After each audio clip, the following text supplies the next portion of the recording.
Dios les bendiga, soy el pastor Walter Haber del Ministerio Bethesda en la localidad de Morón, en Buenos Aires, República Argentina. Bueno, y hoy vamos a comenzar con la materia ética cristiana, eh, así que espero que estas clases que van a ser 6 en total, puedan ser de bendición y de formación y ayudarnos a entender algo que a mi criterio está devaluado, está como cercenado y tiene que ver obviamente con la ética, ya que en la sociedad en la que vivimos es un concepto que se ha perdido, es una experiencia y una vivencia que se ha deteriorado, y normalmente también esto podemos verlo aún dentro del ambiente cristiano, dentro del liderazgo cristiano o dentro del cristianismo. Podemos ver también que en algunos aspectos la ética que es cristiana también se ha devaluado o no se practica como debería practicarse. Yo creo que esta es una materia que se ha transformado en algo fundamental para este tiempo, para esta generación, algo que necesitamos reaprender o recordar, y ubicarnos en el carril que nos corresponde como hombres y mujeres de Dios. Entonces creo que esta es una materia fundamental y primaria para cada uno de aquellos que queremos vivir una vida agradable a Dios y ser de bendición y ser la iglesia que Dios está esperando en la tierra, que seamos en la tierra mientras vivimos, mientras caminamos. Así que bueno, para comenzar, esta es la primera clase de las 6 que vamos a tener. Este es podríamos llamarlo el capítulo número 1 o la clase número 1. Vamos a comenzar por el principio, que es la definición de ética. Se deriva de una palabra griega que es ethos, que significa costumbres o prácticas aprobadas por un grupo específico, a la cual llamamos cultura. Según el diccionario, es la parte de la filosofía que trata sobre el bien y el mal en los actos humanos, y es el conjunto de reglas morales que regulan el comportamiento de las relaciones humanas.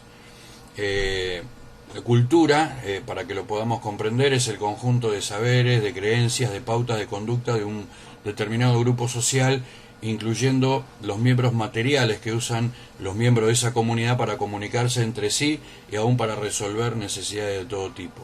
Ahora, la verdadera ética tiene origen divino, significa que viene de Dios, pero el hombre, al haberle dado la espalda a Dios, no lo tiene en cuenta y evidentemente vive una vida independiente de su fuente, que es Dios, y eso hace que al no tenerlo en cuenta y al vivir una vida independiente no pueda tener esa fuente de verdad y de moralidad, y por lo tanto al vivir lejos de Dios y de sus principios carece de ética. Si bien algunas personas en líneas generales, por causa de ser creación de Dios, tienen algunos principios éticos y morales, como podemos ver en algunas personas de buena conducta o de bien, en la generalidad de nuestra sociedad, a nivel mundial, esto no es un tema argentino, esto es a nivel mundial, comete todo tipo de injusticias, es deshonesto, se corrompe, las acciones son malas y llenas de graves errores. Hay una realidad que no podemos dejar de reconocer: el hombre fue creado para vivir dependiendo de Dios. Cuando Dios, si nos remontamos al Génesis, en el capítulo 1, vamos a ver que cuando Dios creó, hizo todo, los 7 días de la creación, cuando creó los animales terrestres, por ejemplo, le habló a la tierra, y lo que él le habló a la tierra que produzcan animales terrestres, y la tierra produjo esos animales. Si bien Dios es el creador y todo fue creado por su palabra, por la orden dada por Dios, él determinó, el mismo Dios determinó que la tierra fuera, por ejemplo, el medio que sustentara aquellas cosas, aquellos animales que Dios mismo había creado y que la tierra había producido. Cuando quiso crear los animales acuáticos, por ejemplo, le habló a las aguas, y las aguas produjeron esos animales marinos. Todo, vuelvo a repetir, fue creado por su palabra, por el poder de su palabra, pero Dios eligió una fuente que sustentara a esos animales marinos. Por eso vemos, y es muy normal ver que cuando sacamos un pez del agua o arrancamos no solamente Dios creó de la tierra los animales, sino también las plantas, o arrancamos una planta de la tierra, que no permanecen con vida. ¿Por qué? Porque fueron separados, fueron arrancados de su fuente. Por eso un pez no puede permanecer fuera del agua un vegetal, una planta no puede ser arrancada de la tierra, y a veces cuando sacamos a los animales terrestres de su hábitat o del lugar donde fueron plantados, donde fueron creados, también vemos que por ahí tienen sus problemas y terminan muriendo. Cuando Dios crea al hombre es esa famosa figura de tierra, y dice la Biblia que Dios sopló de su espíritu, de su aliento, y fue el hombre un ser viviente. Lo que Dios está determinando allá no solamente es que Dios es el creador del hombre, sino que él mismo sería su fuente. Por eso, así como un pez no puede vivir apartado de las aguas, o una planta no puede ser arrancada de la tierra porque son su fuente, de la misma manera el hombre no puede vivir apartado de Dios porque Dios es su fuente. Dios tiene todo lo que el hombre necesita, Dios tiene todo lo que el hombre tiene que tener para poder llevar una vida de bendición sobre la tierra, pero como vive el hombre una vida apartada de Dios, sin tener en cuenta, independientemente de Dios, apartado deliberadamente de su fuente, obviamente todo lo que va a producir el hombre es contrario a lo que Dios dice. Recordemos que cuando el hombre desobedece a Dios en el huerto del Edén, allí comienza la separación de Dios y el hombre, cuando el hombre es echado fuera del huerto, porque en definitiva el hombre decidió sujetarse a otra autoridad que no era la de Dios, cuando tenemos que comprender que cuando nosotros nos sujetamos a aquello que nos sujetamos es aquello que gobierna nuestra vida. Entonces, cuando el hombre se sale del mandato de Dios, de la palabra de Dios, lo que Dios le había pedido, para hacer lo que le parecía o lo que la serpiente antigua lo indujo a hacer, obviamente a partir de ese momento hay una separación, y a partir de ese momento comienza la vida independiente de Dios por parte del hombre, y a partir de ese momento comienza una vida sin ética, porque la ética viene de Dios. La ética tiene origen divino, la ética es algo que Dios diseñó. Por eso la idea de esta materia es que la ética cristiana no es solamente un conjunto de normas y reglas estáticas que tenemos que cumplir, eso sería ética normativa, sino que es una ética del camino, una ética dinámica, una ética que tiene que ver con la superación, que surge de la vida del cristiano en el espíritu y del caminar con Cristo todos los días. En síntesis, es un llamado a responder a esa gracia divina que llegó a nuestra vida cuando recibimos a Cristo en el corazón y nos reconciliamos con Dios, y a partir de ese momento podemos empezar a discernir lo que es la ética y a entender los principios divinos que tienen que ver con ética. Por eso lo que vamos a tratar de ver en este tiempo es llegar a conclusiones que nos van a ayudar a caminar en nuestro peregrinar con el Señor, en este siglo malo, en este tiempo cronológico difícil que nos toca vivir, y poder ser no solamente una mejor persona, sino ser más justo, más santo, más libre y más excelente como cristianos. Para comenzar ya con el tema de la ética, quiero que sepan que hay tres tipos de ética. La primera es la ética normativa, que es aquella que nos define qué es lo bueno y qué es lo correcto, el conjunto de normas y de leyes o preceptos que nos llevan hacia el bien. En segundo lugar tenemos la ética descriptiva, que es la que describe el comportamiento moral de una determinada comunidad o de un sector o de un grupo. Podemos hablar de la ética de los aborígenes autóctonos, por ejemplo, de nuestro país, o de los pueblos orientales, o la ética de los militares o de un grupo determinado que tiene, como dijimos antes, una misma cultura y por lo tanto tienen una misma ética. También está en tercer lugar la ética lógica, que es la que usa la lógica para definir lo que es ético. Es la forma en que se justifica la ética.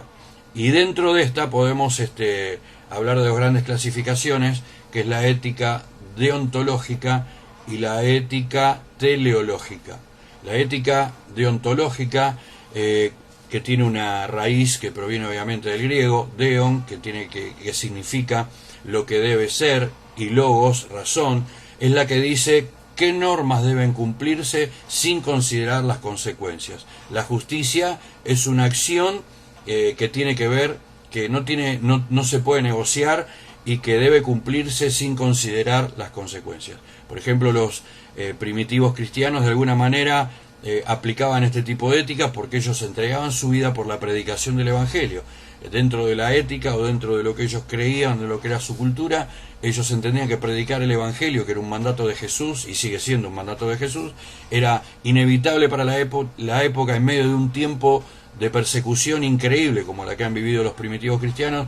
Ellos seguían cumpliendo a riesgo de perder su vida. Entonces nos encontramos acá entre lo que debe ser y lo que debe cumplirse sin considerar las consecuencias. Por otro lado, la ética teleológica, que es la otra, la deontológica la primera, la teleológica la segunda, que también tiene una etimología del griego. Telos significa fin o medio, y luego, como dijimos antes, significa razón. Significa que el valor moral define por el fin que dichas acciones producen. O sea, lo que estoy diciendo es que el valor moral se define por lo que la acción produce. Por ejemplo, mentir está mal, pero si mentir para salvar vidas puede llegar a ser algo positivo. Entonces, las cosas acá se miden no por las consecuencias, sino por la cantidad de bien o mal que pueden producir. Entonces, la ética teleológica diría que el fin justifica los medios, ¿no? Sería que no importa cómo actúe, mientras el resultado sea algo bueno. Hoy puedo mentir porque, o mejor dicho, para ponerlo en el orden, hoy no miento porque estoy frente a mi papá o a mi mamá, pero si mentir puede salvar una vida o puede evitar un daño, miento porque en definitiva lo que importa es el resultado. Espero que más o menos puedan entender el concepto de este tipo de éticas, para que lo puedan ya tener como un concepto. La ética teleológica se la puede llamar también la ética del utilitarismo. O sea, hay muchas decisiones en la vida que son teleológicas. Este razonamiento ético es valioso dentro de las relaciones sociales, pero es un peligro a nivel individual, o lo que tiene que ver con la ética individual. ¿Por qué? Porque cuando nos movemos a nivel social o nos relacionamos con los demás, hay muchas cosas que tenemos que pensar para no dañar, no lastimar, para no perjudicar a otro. Pero si eso lo aplico en mi sentido personal, puedo llegar a cometer errores a nivel ético con mi vida particular, porque tengo un concepto diferente o distante de lo que la Biblia dice con respecto a la ética. Por eso nosotros estamos como cristianos no solamente habilitados para razonar, sino para discernir la ética, desde un punto de vista deontológico como desde un punto de vista teleológico. Hay pautas que no podemos negociar, hay otras que sí, y nosotros tenemos que seguir sosteniendo, por ejemplo, que las personas no son un fin, son un fin y no un medio. Es importante que la Iglesia pueda discernir éticamente, que cuando lo haga tenga en cuenta esta clasificación y tenga una postura al respecto. Con las personas no podemos pensar en un medio como un medio para alcanzar algo, pues si no estaríamos utilizando, por eso se llama ética utilitaria, a las personas para alcanzar un fin, sino que tenemos que pensar en el fin, y que las personas son el fin y que tenemos un objetivo con ellas, que por ejemplo puede ser que conozcan y se entreguen al Señor. Ahora, ¿qué hace? La pregunta que surge esto es: ¿qué es lo que hace que un acto pueda ser correcto o pueda ser incorrecto? La ética normativa pretende decir que algo es bueno o malo de acuerdo al cumplimiento de la norma o de la ley.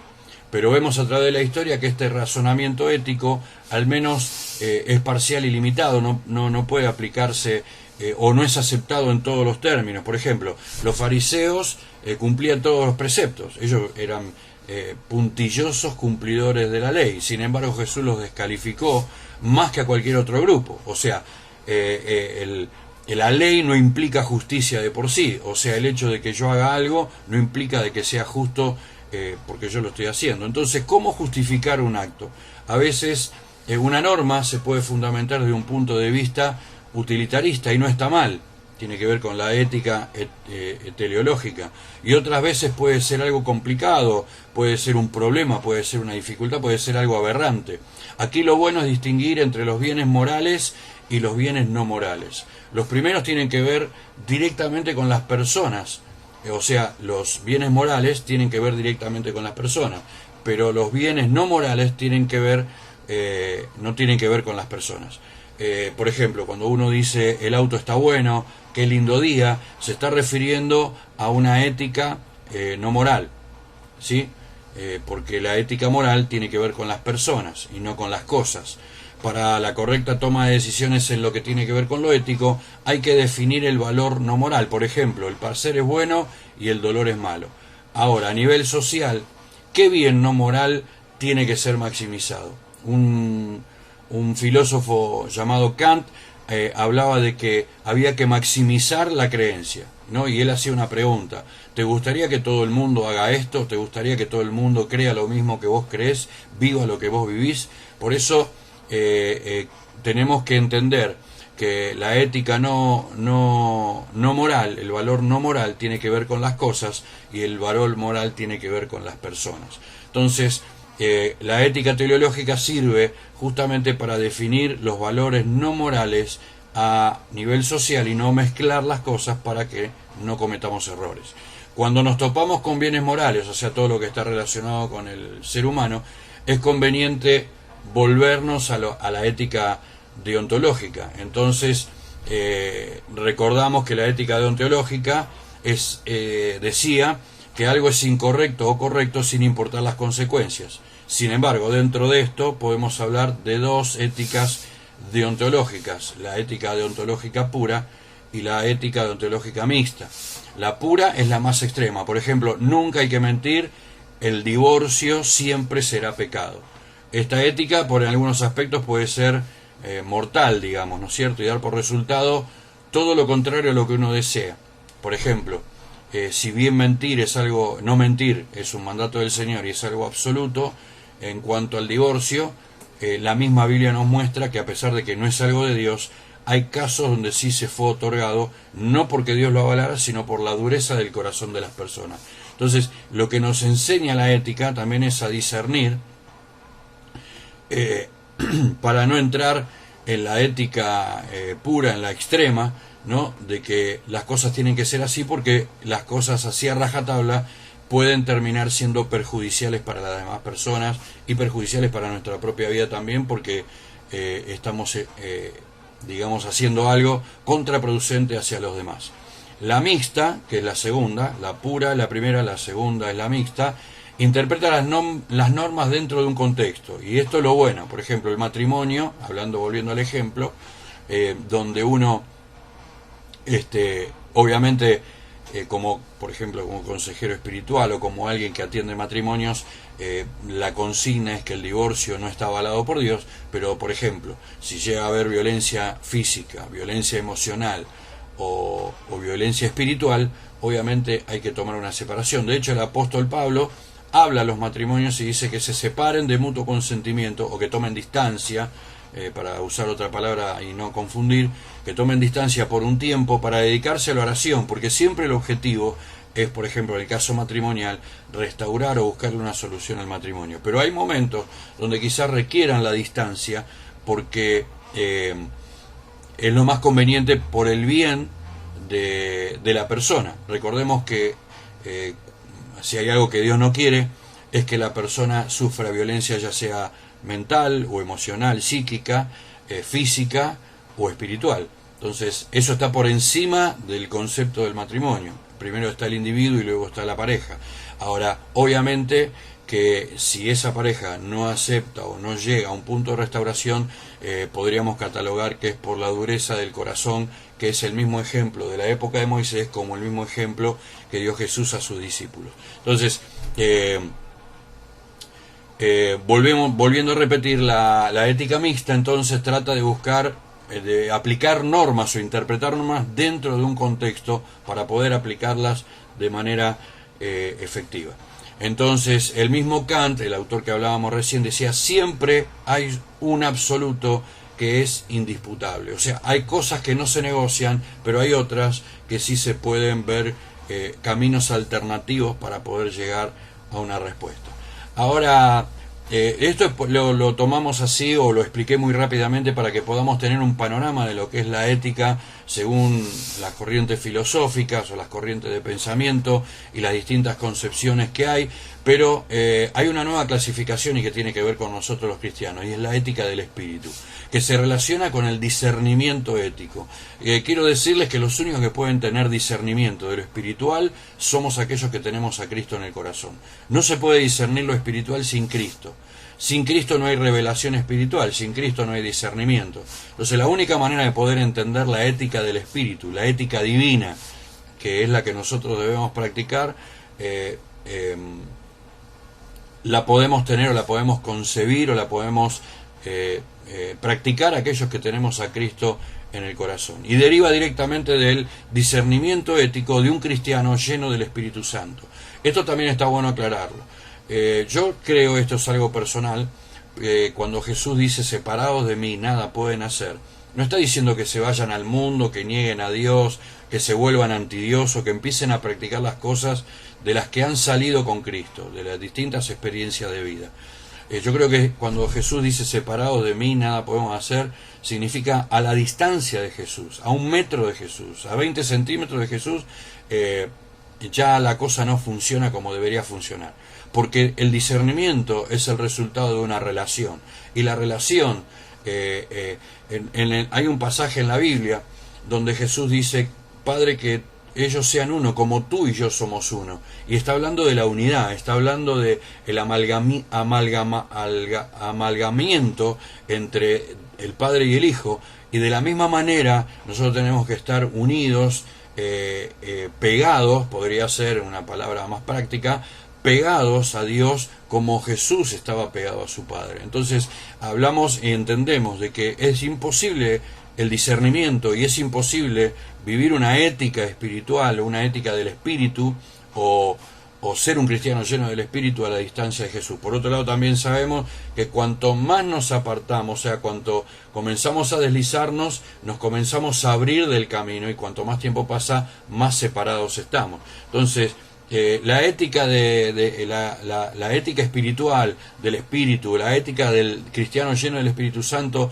es la ética de la segunda milla. Es la ética que dice que aunque todo me es lícito, no todo me conviene. Es de la ética de la superación, es la ética de la complementación. Pero para poder entender este tipo de ética o para poder aplicar la ética, también tenemos que saber qué tiempos estamos viviendo, qué tiempos son los tiempos actuales que hoy estamos transitando. De por sí ya sabemos que son tiempos difíciles, no solamente a nivel social, a nivel político, a nivel económico o a nivel de salud, o en este tiempo tan difícil que nos toca vivir de pandemia. Son distintos, muy distintos a lo que la generación anterior estaba viviendo. El cambio fue muy vertiginoso, el cambio es lo único. Entonces, la generación de hoy, o la nueva generación que se está levantando, la que ya se ha levantado, vive algo muy, muy diferente a lo que vivió la generación anterior desde los últimos 15 o 20 años más o menos. Esto implica un cambio de paradigmas que tiene que ver de conceptos. No solamente cambian los hechos y las ideas, sino que también se promueve el punto sobre el cual está apoyada cada una de esas cosas que a través de las edades han sido modificados. Ha llegado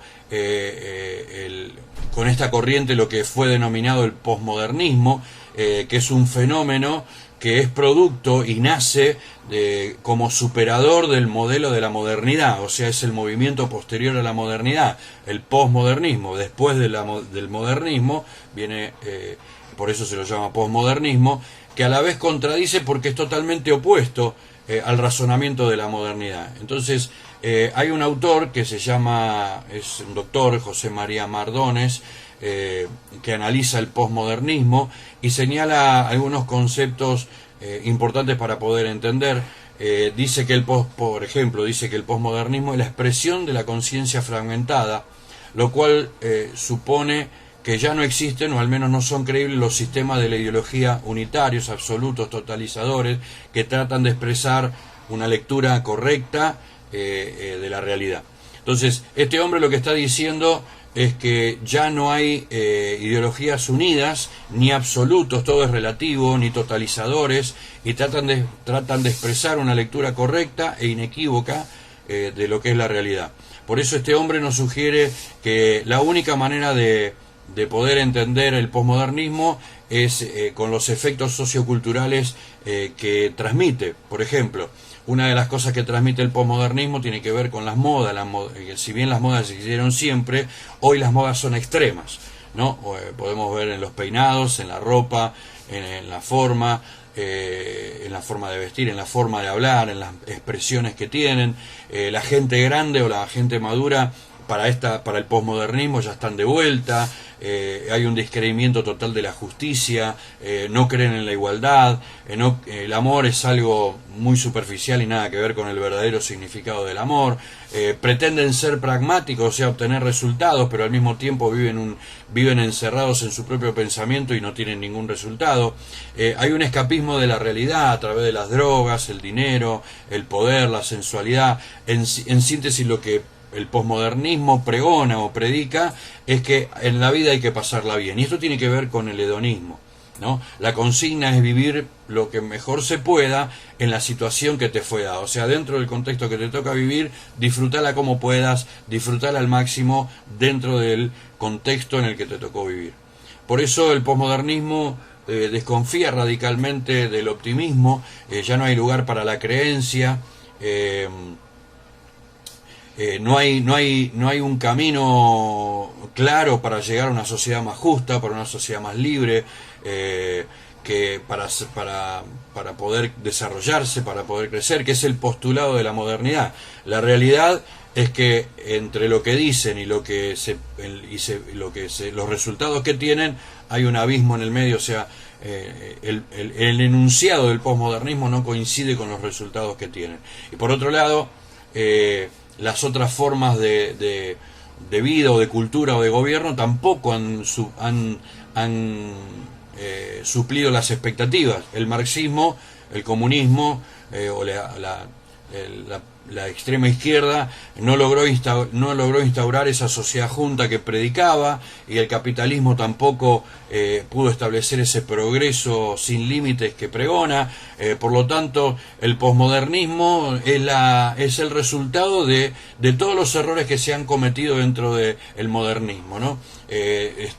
Generalmente están desencantados, no creen, tienen una crítica fuerte hacia a todo lo que tenga que ver con la modernidad, un desencanto a la razón, aceptan la pérdida de todo fundamento, el rechazo de los grandes relatos, el fin de la historia. Bueno, en definitiva, en esta era posmoderna nos disolvemos en un mar, en una diversidad de sentidos, y no hay una referencia clara de qué es lo que se quiere lograr y qué es lo que se quiere alcanzar. Por eso vemos personas que no saben para dónde van, que no están seguras de sí mismos, bastante inseguras también por todo lo que ha pasado o por todo lo que se vive a nivel social. Hoy se considera, por ejemplo, más importante, fíjense, los gobiernos de hoy consideran más importante tener una gestión que una planificación, o sea, se piensa en el día y no en el futuro. En los gobiernos, por ejemplo, acá en Argentina, no se puede articular un proyecto a mediano o a largo plazo. Cuando cambian de gobierno, lo bueno que hizo el otro gobierno lo descartan porque no era de su gobierno y no lo siguen edificando. Lo lógico sería que si el que estuvo antes hizo algo bueno y está bueno de verdad, el que viene sigue edificando sobre eso, pero evidentemente el posmodernismo apunta para otro lado. Obviamente que el posmodernismo tuvo el antecedente o viene o surge del modernismo, del mismo fracaso del modernismo, y podemos decir que el posmodernismo es el fracaso del fracaso. Entonces hubo maestros en visionarios de esta filosofía como Nietzsche, Marx o Freud, que anunciaban que la idea del ser humano motivado por valores absolutos y morales era caduca e irreal. Muchas de las cosas se ve hoy con lo que tiene que ver con algunos conceptos de vida, como los tener pensamientos pro aborto o ideologías de género. Todo habla de que esas corrientes no creen en los absolutos, en los valores absolutos y morales, sino que cada uno es el dueño de su cuerpo, yo puedo hacer lo que quiero, sin pensar en el otro. O sea, acá podemos ver que la ética y los valores morales se han perdido y no hay discernimiento, porque obviamente no tienen a Cristo en el corazón, ¿no? Entonces, esto es una semblanza que les dejo como para que podamos ver algunas características de hoy.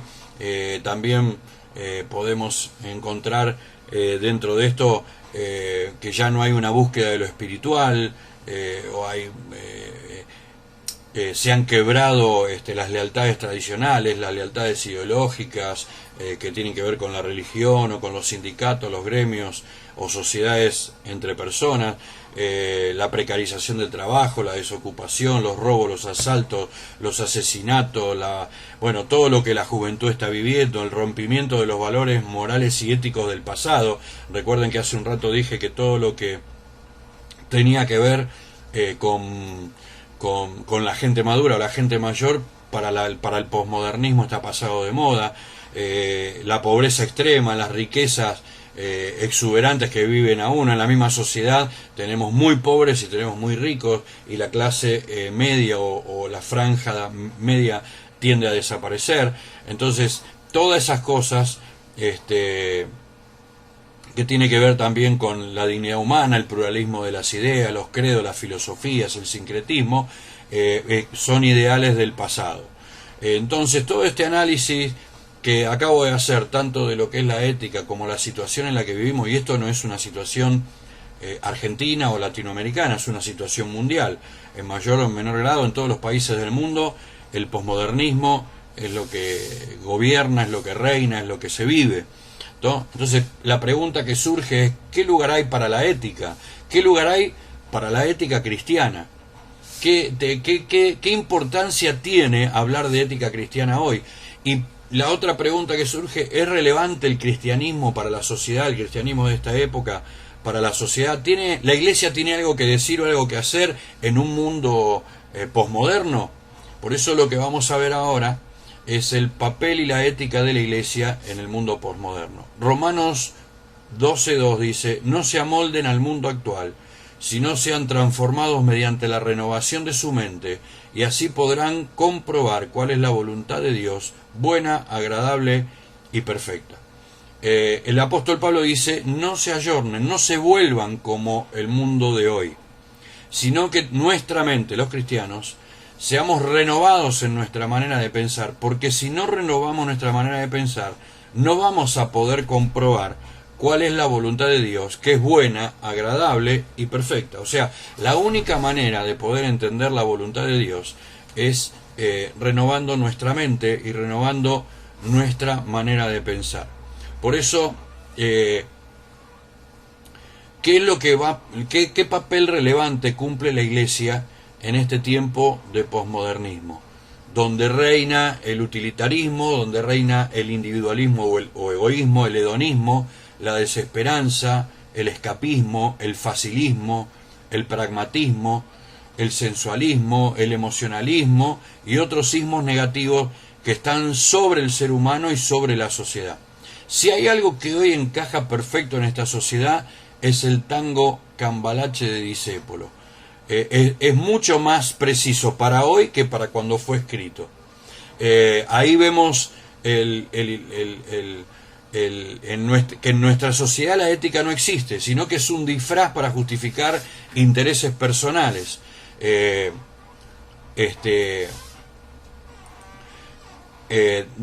lo único que buscan es obtener beneficios personales. La gente ya no cree en nada, y obviamente hay una dicotomía, ¿no? Es como que la gente ya no cree en nada, pero al mismo tiempo hay una tremenda sed por creer en algo. Pero justamente este panorama tan oscuro que estamos viviendo es lo que genera un nuevo amanecer. Se dice que después de la noche más oscura sale el sol más radiante. Y la Iglesia está llamada a ser la contracara de todo este mover filosófico lo opuesto a todo este mover pragmático, a todo este mover posmoderno, y a constituirse en el mover de Dios en la tierra. La Iglesia no es otra cosa que la agente de salvación de Dios, es la manifestación del reino de Dios y la justicia de Dios en la tierra, es el ejército de Dios en esta guerra espiritual, en donde contra alguien o contra nuestro rival, el enemigo de todos los hombres, el diablo, ¿sí?, secundados por todas las potestades del aire, que meten presión permanentemente sobre los hombres y las mujeres mediante los poderes de este mundo. Pueden ser el imperialismo, el materialismo, la opresión, el narcotráfico, el terrorismo, el sistema financiero de usura internacional, la concentración económica, los monopolios, los negocios de la prostitución, la marginación de las grandes masas populares, la violencia en cualquier tipo, de cualquier índole, el desprecio por la vida humana, el fanatismo extremo religioso, el racismo, el aborto, homicidio, genocidio, el egocentrismo enfermizo, el hedonismo extremo, usar a las personas, el individualismo, alienación, el caos, la destrucción, en síntesis, la muerte, ¿no? Todo esto desemboca en la muerte. Pero donde a su vez este enemigo de todos nosotros, llamado el diablo, indudablemente e ineludiblemente está vencido, pero que sin embargo no ha desplegado todavía, o no se ha dado, si bien está vencido, sigue dando los manotazos de ahogado, y todavía no ha, como dicen en la guerra, no ha entregado sus armas, y sigue dando zarpazos por donde puede, incluyendo dentro de la iglesia, incluyendo dentro de los cristianos. Yo quiero decir algo con respecto a todo lo que estamos hablando de la realidad que nos toca vivir. Hay un dicho muy común dentro de las iglesias, y es que el mundo se metió en la iglesia. El mundo no se mete adentro de un edificio. El mundo se mete adentro del corazón o dentro de la mente de un cristiano.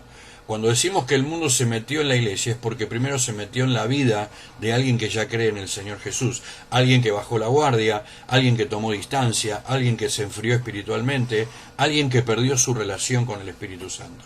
Entonces, el diablo sigue obrando fuera de la iglesia y aún dentro de la iglesia para que la ética divina, para que lo que Dios quiere, no se manifieste en la tierra.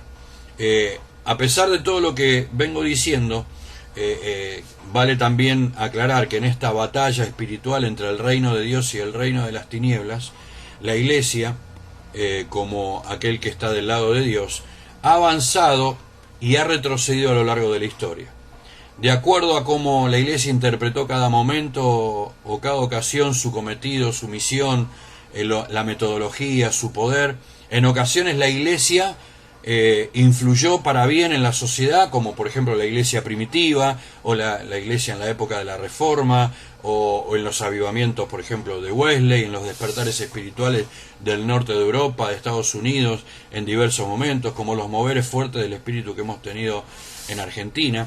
En ocasiones también la sociedad invadió la iglesia, por ejemplo, en la época del emperador Constantino, el papado corrupto a partir de la Edad Media, las cruzadas, las indulgencias, la Inquisición. O sea, vivimos en la historia la iglesia ha vivido momentos donde pudo influenciar en la sociedad y pudo manifestar el reino y pudo expresar sus valores y hacerlos valer, como también hubo épocas donde esos valores no existieron y donde lo que no era de Dios de alguna manera también se manifestó a través de la misma iglesia.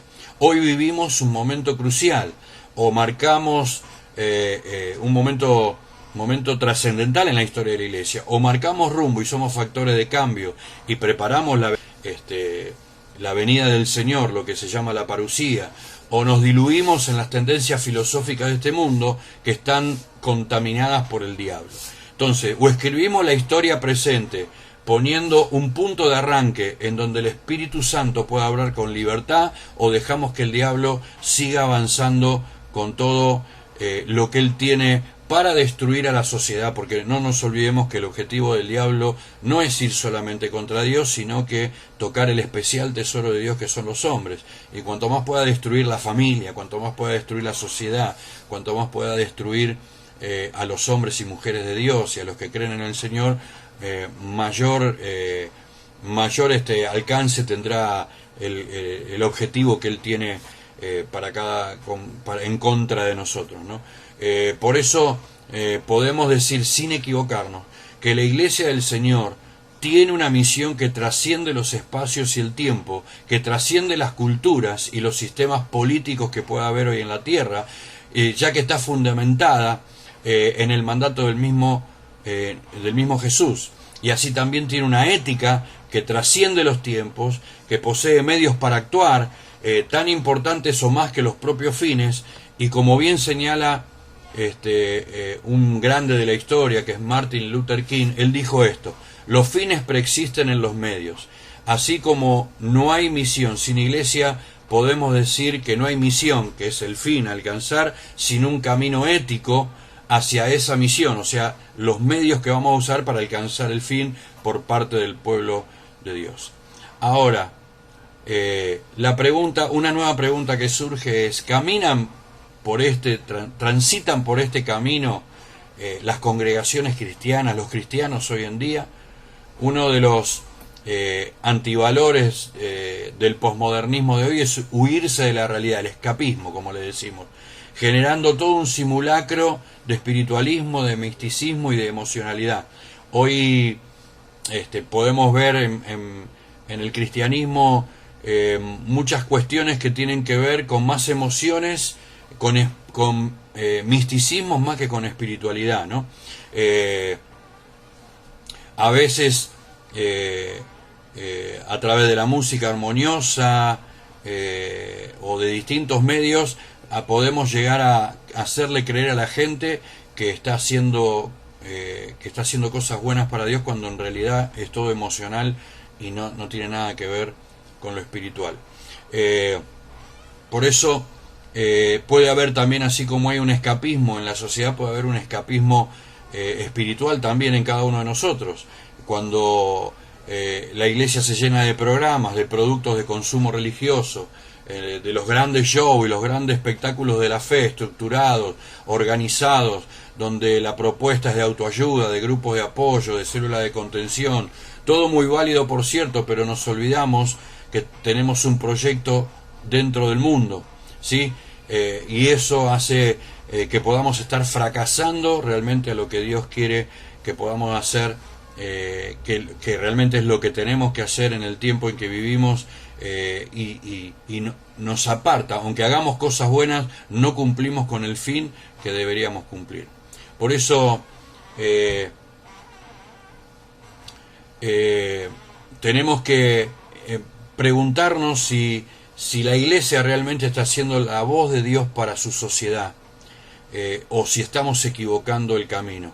Cuando nos olvidamos que la iglesia está llamada, entre muchas cosas, a hacer diaconía, ¿no? Que significa servir, a dar ayuda, a tener compasión, a dispensar misericordia, a atender al enfermo, al necesitado, al marginado, al desoído, al desechado, al pobre en todas sus dimensiones, no estamos transformando la ética cristiana, sino en una ética situacional que tiene que ver más con el postmodernismo que con lo que el Señor quiere.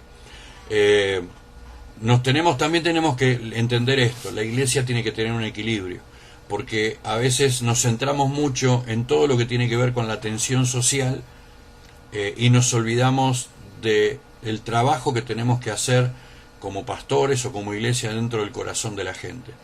No solamente tenemos que sacar a la gente de una situación terminal en la que se pueda encontrar, sentimental, espiritual, emocional, psíquica, de enfermedad, o de marginación o lo que sea, sino que también tenemos que llevar adelante una obra que tiene que ver con la formación de la persona.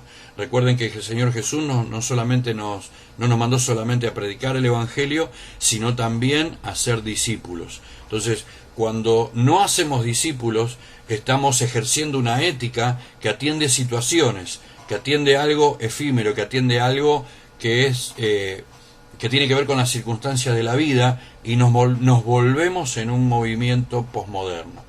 Ahora, cuando la iglesia hace la obra completa, no solamente atiende una situación terminal, sino que además de eso obviamente que presenta a Cristo, hace recibir a Cristo a la persona, pero detrás de esa aceptación a Cristo hay una formación que tiene que ver con no solamente con una formación intelectual, sino con la formación del carácter interior, con formar a Cristo en el corazón de las personas. La Iglesia está cumpliendo con la ética espiritual que Dios le ha mandado a ejercer a la Iglesia. Por eso, cuando enfatizamos solamente en el aspecto personal y de la salvación, y no enseñamos a vivir en la comunidad,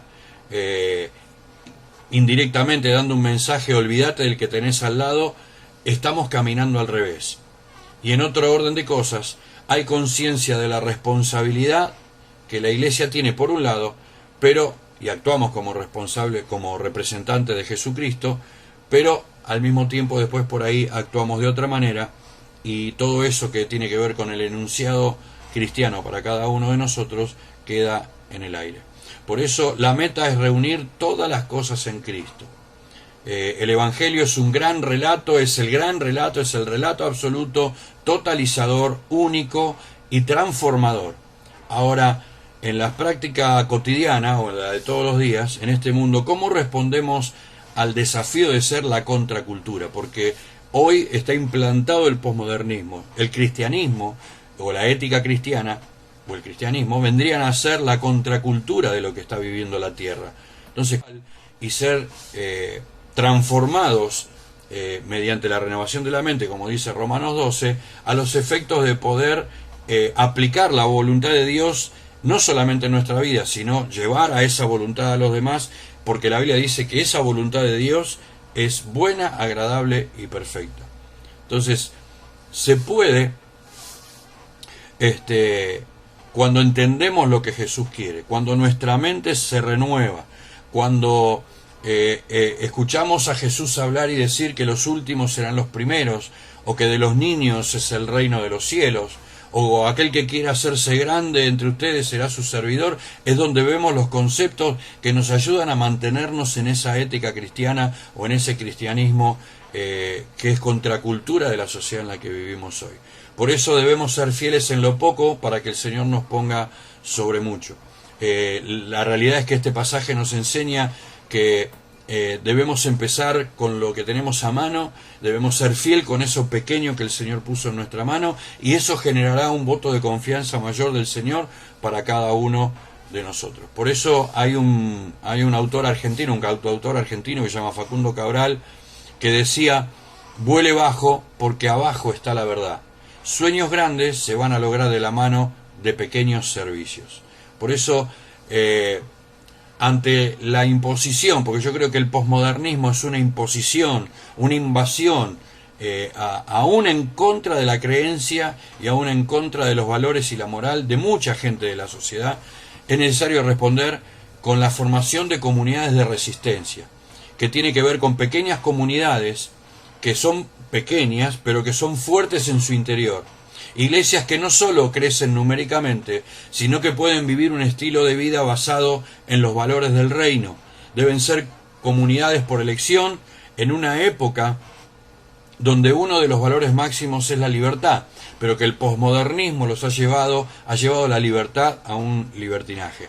Que podamos ser guiados por Dios y que nosotros sepamos que somos nosotros los que elegimos ser esta clase de comunidad, pequeñas pero fuertes, que hagan resistencia y que puedan influenciar en la sociedad, y que podamos vivir esos valores cristianos no por obligación sino por elección y sin espíritu de juicio. A nosotros nadie nos impone nada, sino que nosotros elegimos vivir de esta manera. Por eso debemos vivir una ética basada en la comunidad, y una comunidad que comparte valores determinados, valores básicos en común.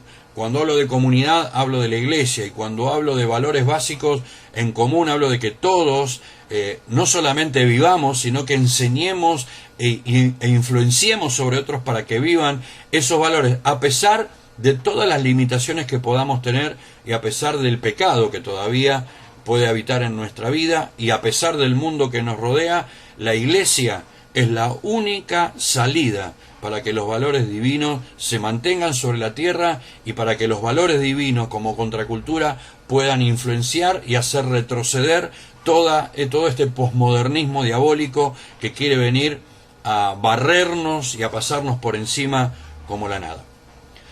Muy bien, hasta aquí llegó la clase número 1, así que los bendigo en esta noche, o en este día. Espero que haya sido de bendición esta clase. Yo lo que les sugiero es que la vuelvan a escuchar una y otra vez, sobre todo para retener los conceptos de los distintos tipos de ética que existen, y sobre todo que podamos retener el concepto de la ética espiritual, que es la que nos importa a nosotros y la que debemos ejercer. Recuerden esto, quiero terminar con esto. Así como hubo un Wesley, así como hubo un Luther King, así como hubo un Calvino, así como hubo un Pedro, un Pablo, un Juan, un Lucas, así también estamos nosotros en este siglo para hacer el mismo trabajo que hicieron ellos. Ellos fueron la contracultura de su momento y nosotros somos la contracultura de este momento. Pero no para generar una revolución como se hace hoy con violencia o con piquetes, quemando gomas o etcétera, etcétera, sino una contracultura, una revolución desde la base de nuestra fe, la base de nuestros valores, la base de nuestra moral, la base de lo que el Espíritu Santo nos ha revelado a través de la palabra, pero todo tiene que ver con la renovación de la mente para que podamos comprender lo que Dios quiere que hagamos en este tiempo y entender que lo que Dios nos manda hacer es lo bueno, es lo agradable y lo perfecto. Quiero terminar diciendo que vos podés ser el Calvino de este tiempo, el Luther King de este tiempo, el apóstol Pablo de este tiempo, el apóstol Pedro de este tiempo. Por eso tus valores no se negocian, tus valores no se ponen en juego, tus valores no retroceden, sino que avasallan, pasando por encima los valores que nos quiere imponer este mundo. Que Dios te bendiga y será hasta la próxima clase.